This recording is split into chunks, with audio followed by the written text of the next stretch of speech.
VKR voice ఇదే నిజం. మేడిగడ్డకు 2000-3000 మంది కార్యకర్తలను వేసుకొని పోయిండ్రు. అంటే కూలగొట్టి మళ్ళీ బదనం చేయడానికి. లేదా కాంగ్రెస్ ప్రభుత్వము ఏదైనా లాఠీ చార్జ్ లాంటివి చేస్తే ఎవరన్నా తొక్కి వీళ్ళే చంపిండ్రు. కాంగ్రెస్ ప్రభుత్వము చంపిందని చెప్పేసి బదనాం చేసి ఏం లేదు.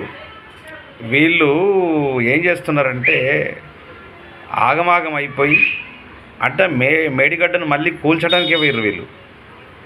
ఆ మేడిగడ్డ ఇప్పటికే కూలిపోయేటటువంటి పరిస్థితి ఉంటే దాన్ని కూల్చడానికి మళ్ళీ పోయినట్లు అనిపిస్తూ ఉంది.